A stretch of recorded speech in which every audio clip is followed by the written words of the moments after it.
বিশ্বের সবচেয়ে গুরুত্বপূর্ণ জ্বালানি পথ হরমুজ প্রণালীর ওপর থেকে ইরানের আধিপত্য কমাতে একের পর এক হামলা চালিয়ে যাচ্ছে যুক্তরাষ্ট্র। মার্কিন সেন্ট্রাল কমান্ড সেন্টকম নিশ্চিত করেছে, টানা নবম রাতের মতো তারা ইরানে লক্ষ্য ভিত্তিক হামলা চালিয়েছে। সেন্টকম থেকে সামাজিক যোগাযোগ মাধ্যম এক্সে দেওয়া এক পোস্টে বলা হয়, এই হামলাগুলোর লক্ষ্য হরমুজ প্রণালীতে বাণিজ্যিক জাহাজ ও বেসামরিক নাবিকদের ওপর হামলায় ব্যবহৃত ইরানের সামরিক সক্ষমতাকে দুর্বল করা। এদিকে বসে নেই ইরানও। মধ্যপ্রাচ্যে মার্কিন মিত্রদের ওপর পাল্টা হামলা জোরদার করেছে তেহরান।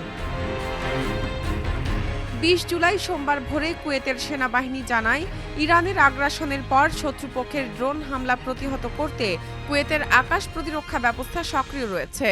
কুয়েত সেনাবাহিনীর সরকারি এক্স অ্যাকাউন্টে প্রকাশিত এক পোস্টে আরও বলা হয়, যে কোনো বিস্ফোরণের শব্দ শোনা গেলে বুঝতে হবে আকাশ প্রতিরক্ষা ব্যবস্থা সক্রিয় রয়েছে।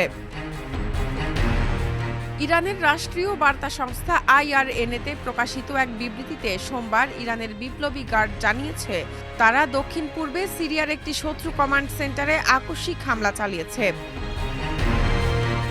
বাহরাইনের স্বরাষ্ট্র মন্ত্রণালয় জানিয়েছে, তাদের দেশে বিমান হামলার সতর্কতা হিসেবে সাইরেন বেজে উঠেছে। নাগরিক ও বাসিন্দাদের কাছাকাছি নিরাপদ জায়গায় আশ্রয় নিতে আহ্বান জানিয়েছে।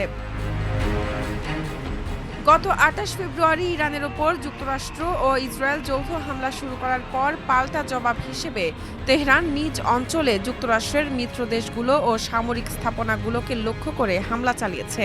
বিশ্ববাজারে জ্বালানি সরবরাহে গুরুত্বপূর্ণ জলপথ হরমুজ প্রণালীও কার্যকরভাবে অবরুদ্ধ করে দিতে সক্ষম হয় ইরান। এ যুদ্ধ শুরুর আগে বিশ্বের মোট তেল সরবরাহের প্রায় ১/৫ এই পথ দিয়ে যেত।